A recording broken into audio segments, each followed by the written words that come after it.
Hello friends, स्वागत है आपका आपके इस YouTube channel tours for student पर। दोस्तों, इस वीडियो में हम बात करेंगे कि बीएसएससी सीजीएल 3 का जो सिलेबस दिया गया है वो किस प्रकार का है और क्या आप पढ़ लेंगे तो आपकी जो सफलता है वो सुनिश्चित हो जाएगी।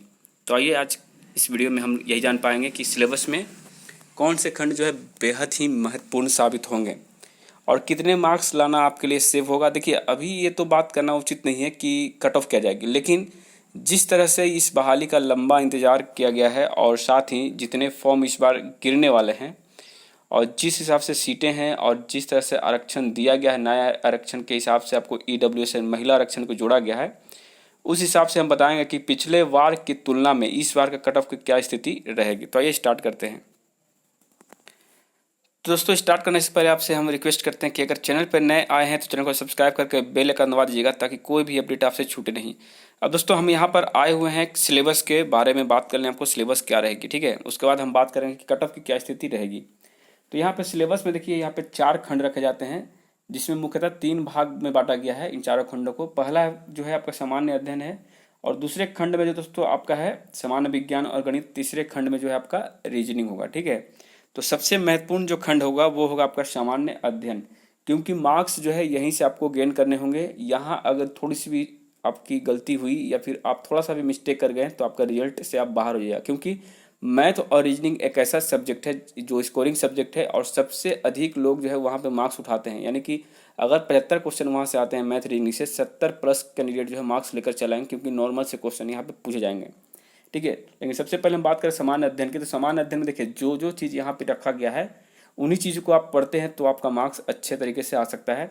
जैसे कि यहाँ पे बताया गया दोस्तों कि देखिए, पहला जो सामान्य अध्ययन है उसके भाग में क्या लिखा गया है कि अभ्यर्थी के आसपास के वातावरण की सामान्य जानकारी और समाज में उनके अनुप्रयोग के संबंध में उसकी योग्यता की जांच करना होगा। वर्तमान घटनाओं और दिन प्रतिदिन की घटनाओं के सूक्ष्म अवलोकन तथा उनके प्रति वैज्ञानिक दृष्टिकोण जैसे मामलों की जानकारी संबंधी ऐसे प्रश्न भी शामिल किए जाएंगे जिनके बारे में जानकारी रखने की किसी भी शिक्षित व्यक्ति की अपेक्षा की जाती है। और इसमें बिहार, भारत और इनके पड़ोसी देशों के संबंध में विशेष रूप से प्रश्न पूछे जा सकते हैं। यानी यहाँ पे साफ तौर पे कहा गया है कि आप जो भी तैयारी कर रहे हैं वो कम से कम करेंट अफेयर जिसको कह सकते हैं, समसामयिक घटना यानी करंट अफेयर से संबंधित जो भी चीज़ें हैं वो आपको जानकार होना चाहिए। जो एक नॉर्मल व्यक्ति जो पढ़े लिखे हल्के फुल्के ही पढ़े लिखे हैं उनको जानकारी होना चाहिए, जैसे कि आपके बिहार में क्या हो रहा है और भारत में क्या हो रहा है, साथ ही पड़ोसी देशों में क्या हो रहा है। और साथ ही दोस्तों वैज्ञानिक दृष्टिकोण से, यानी कि विज्ञान जो है किस तरह से प्रगति कर रहा है अपने बिहार में या फिर अपने भारत में या फिर पूरे वर्ल्ड में, ठीक है, और क्या स्थिति है। तो ये सारा चीज़ जो है आपको एक अच्छे तरीके से एक फॉर्मेट में आपको पीडीएफ बना करके या फिर बुक में ही आप अपना नोट्स बना सकते हैं, ठीक है। दूसरी दोस्तों समसामयिक विषय यानी कि वैज्ञानिक प्रगति, राष्ट्रीय अंतर्राष्ट्रीय पुरस्कार, भाषाएं, पुस्तक, लिपि, राजधानी मुद्रा, खेल खिलाड़ी, प्रमुख घटनाएं, ये जो पॉइंट है दोस्तों ये भी आपको करंट अफेयर से संबंधित है, लेकिन इसमें कुछ पुराने चीज़ें भी होती है। जैसे पुस्तक की अगर बात करें तो नए पुस्तक के बारे में पूछ सकता है, बाहरी पुस्तक। भारतीय भाषाएं के बारे में न्यू जो अपडेटेड आती है वो भी, चाहे 22 भाषाओं का जिक्र जिस संविधान के अनुच्छेद में या जिस संविधान की अनुसूची में रखा गया है वो आपको पढ़ना चाहिए। पुरस्कार जो है पिछले एक वर्ष में कितने लोगों को क्या पुरस्कार मिला, खेल से संबंधित हो चाहे जो आपकी क्या कहते हैं उसको, वैश्विक तरह के जो भी स्पर्धाएँ होती हैं उन सभी प्रतियोगी स्पर्धाओं का जो है यहाँ पे पुरस्कार से संबंधित, जैसे फिल्म इंडस्ट्री हो गया आपका, खेल कूद तो बता ही दिए, फिर जाकर के मान लीजिए भारत रत्न से संबंधित हो या फिर आपका अन्य पुरस्कार जो भी संबंधित हो, उन सभी चीज़ों पर बात करनी चाहिए और जो कि राष्ट्रीय अंतर्राष्ट्रीय दोनों हो। और वैज्ञानिक प्रगति, जो भारत में क्या क्या मिशन अभी स्टार्ट होने वाले हैं, कौन से मिशन हो चुके हैं, कौन से सैटेलाइट बनाई गई है, कौन से सैटेलाइट जो है अभी लॉन्च करने बाकी है, इन सभी चीज़ों पर बात करनी चाहिए आपको और इनके बारे में जानकारी रखनी चाहिए। सबसे ज़्यादा इंपॉर्टेंट दोस्तों पॉइंट नंबर 3 है, जो कि भारत और उसके पड़ोसी देश से संबंधित है। यानी कि भारत देश का जो इतिहास और पड़ोसी देशों का इतिहास और संस्कृति, भूगोल, आर्थिक परिदृश्य, स्वतंत्रता आंदोलन। देखिए यहाँ पे मेन जो इम्पोर्टेंट है स्वतंत्रता आंदोलन, भारतीय कृषि और प्राकृतिक संसाधनों की प्रमुख विशेषताएं, भारत का संविधान और राज्य व्यवस्था सबसे ज़्यादा इंपॉर्टेंट, यहाँ से भी 10 से 12 क्वेश्चन आ सकते हैं। देश की राजनीतिक प्रणाली, ये भी उसी में आएगा। पंचायती राज, सामुदायिक विकास, पंचवर्षीय योजना एवं राष्ट्रीय आंदोलन, बिहार का योगदान। तो दोस्तों यहाँ पर अगर हम देखा जाए तो यहाँ पर जो ये पॉइंट देख रहे हैं भारत के संविधान से लेकर के, ठीक है, भारत का संविधान जब पढ़िएगा तो उसमें राज्य व्यवस्था भी पढ़ सकते हैं, राजनीतिक प्रणाली पढ़ सकते हैं, पंचायती राज भी उसी में आ जाएगा, सामुदायिक विकास, पंचवर्षीय योजना, सारा चीज़ उसी में देखने को मिल जाएगा दोस्तों।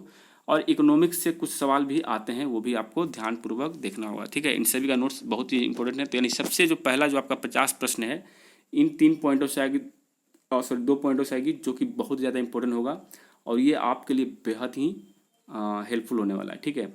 उसके बाद सामान्य विज्ञान में आपको भौतिक शास्त्र, रसायन शास्त्र और जीव विज्ञान तथा भूगोल जो है इसमें ही इंक्लूड कर दिया गया है। तो दोस्तों ये चारों सब्जेक्ट आपको साइंस के अंतर्गत आते हैं और यहाँ से 25 प्रश्न की जिक्र किया गया है इस सिलेबस में, लेकिन यहाँ से 20 से 22 प्रश्न भी आते हैं, कभी कभी 30 भी आते हैं। तो ये भी आपके लिए बहुत ज़्यादा इंपॉर्टेंट हो जा रहा है दोस्तों। तो जो भी रेलवे की तैयारी करें उनको तो कोई दिक्कत नहीं, क्योंकि वो भौतिक शास्त्र, रसायन शास्त्र और जीव विज्ञान जो है पहले से पढ़े हुए हैं। और जो नए छात्र हैं उनके लिए भूगोल पढ़ना पड़ सकता है, ठीक है।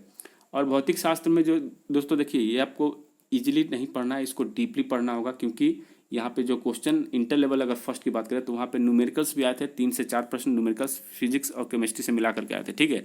तो आपको न्यूमेरिकल पे भी फोकस करना चाहिए, ठीक है। और आगे बढ़ते हैं दोस्तों, गणित के बारे में अगर बात करें तो मैथ और रीजनिंग ये दोनों जो है आपका 50% मार्क्स देंगे, यानी कि 75 क्वेश्चन यही 2 पार्ट से आने वाले हैं। तो अगर हम मैथ की बात करें दोस्तों, मैथ में यहाँ पे जो चैप्टर रखे गए हैं वो है आपका, देखिए, पूर्ण संख्याओं का अभिकलन, दशमलव एवं पूर्ण संख्याओं के बीच परस्पर संबंध, मूलभूत अंकगणितीय संक्रियाएं, परसेंटेज, अनुपात, समानुपात, औसत, ब्याज एवं लाभ और हानि, ठीक है। तो यहाँ पर जो चैप्टर यहाँ पे देख रहे हैं 10 से 12 चैप्टर ही दिए गए हैं, लेकिन इसके अलावा भी चैप्टर आ सकते हैं। जैसे कि यहाँ पे देखिए किस चैप्टर को यहाँ पे ध्यान में नहीं रखा गया है। अगर हम बात करें टाइम एंड डिस्टेंस की, टाइम एंड वर्क की, तो यहाँ पे वो चैप्टर को यहाँ पे ध्यान नहीं दिया गया है, लेकिन उनसे भी क्वेश्चन आपको देखने को मिलेंगे, ठीक है। तो आप उनको भी तैयार करके रखिएगा।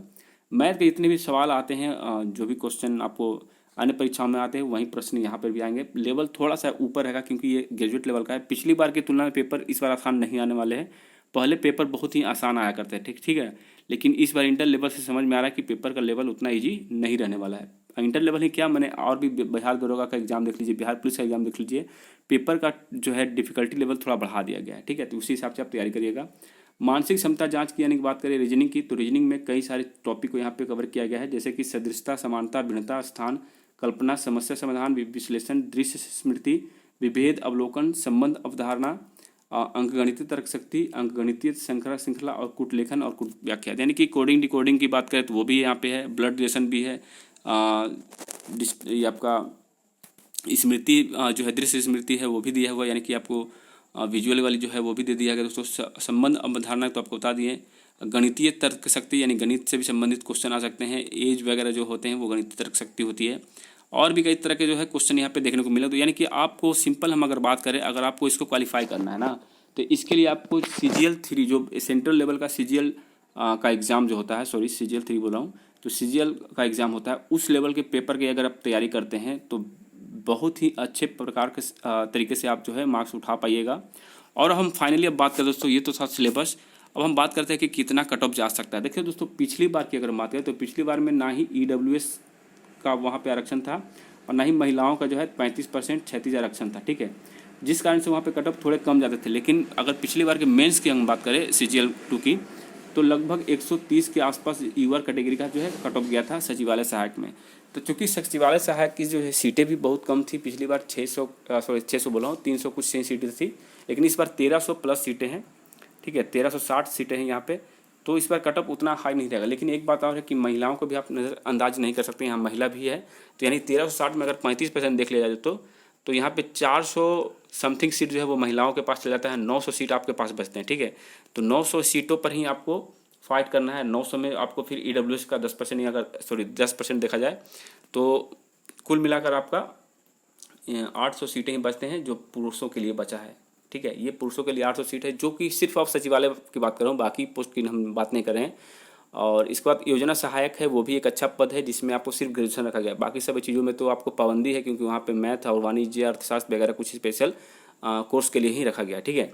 तो दोस्तों अगर हम बात करें कट ऑफ की, तो कट ऑफ जो है आपका मिनिमम जो कट ऑफ इस बार रहने वाला है, जिस हिसाब से वैकेंसी का इंतजार किया गया और जिस हिसाब से फॉर्म गिर रहे हैं, और उम्मीद करते हैं कि 8 से 10 लाख जो है फॉर्म इस बार जो है देखने को मिल सकते हैं। तो देखिए 10 लाख फॉर्म गिरते हैं तो उसमें से मात्र 1% पढ़ने वाले कैंडिडेट मिलेंगे, यानी कि 10,000 जो है कैंडिडेट वो पढ़ने वाले ही मिलेंगे। मतलब यही 10,000 कैंडिडेट का रिजल्ट इसमें होने वाला। पढ़ने वाले तो 1 लाख होंगे, लेकिन कैंडिडेट जो रिजल्ट आएंगे उनका मात्र 10,000 के आसपास ही आने वाला है। तो मेरा मानना दोस्तों कि आपका जो कट ऑफ होगा वो अप्रोक्स कम से कम 115 प्लस ही रहना चाहिए। 115 के नीचे रहिएगा तो आपको यूआर कैटेगरी से सोचना भी नहीं है, ठीक है। ये कड़वा सत्य है। और आप लोग कहिएगा कि भाई एग्जाम से पहले ही तुम भविष्यवाणी कर रहे हो, तो ये भविष्यवाणी नहीं है, ये एक्सपेक्टेड है। और देखिए, जब आपका कट ऑफ के अनुमान रहेंगे ना, कट ऑफ के बारे में आप जानकारी रखेंगे, तो आपकी तैयारी भी उसी लेवल से अच्छे तरीके से होगी, ठीक है। अगर आपको कोई झूठा बयान दे करके कह दे कि आपका जो है 90 पर कट ऑफ जाएगा, 90 जाएगा, 90 प्लस रहेगा, 100 रहेगा, तो आपकी तैयारी भी उसी लेवल की होगी और आप एग्जाम से बाहर हो जाएगा तो आपको अफसोस आएगा, ठीक है। क्योंकि यूट्यूबर जो है बहुत कुछ डाउन करके बताता है, क्योंकि उसको व्यू से मतलब है। लेकिन मुझे व्यू से मतलब नहीं दोस्तों, यहाँ पे सच्चाई बताना चाहता हूँ। क्योंकि कट ऑफ जो है 115 प्लस ही रहेगा। पीटी की बात कर रहा हूँ, मेंस का तो बात ही छोड़ दीजिए। मेंस में कट ऑफ कुछ भी जा सकता है, वो 130 भी जा सकता है, 125 भी, ये पेपर के ऊपर डिपेंड करेगा। लेकिन नॉर्मल से ही पेपर आए, चाहे हार्ड पेपर आए, चाहे जिस लेवल का ही पेपर आए, फर्स्ट जो पीटी एग्जाम होगा उसमें 115 से कम नहीं जाएगा दोस्त। क्योंकि तैयारी अच्छी खासी सभी लोगों की है। कई महिलाएं जो है, कई पुरुष जो है, हमें फ़ोन करके बताएं कि वो 3 साल से इसी का तैयारी कर रहे हैं और ये चूंकि गलती कर चुके हैं फॉर्म में, तो बोले गलती कर दे तो आप ईवर से फाइट कर सकते हैं।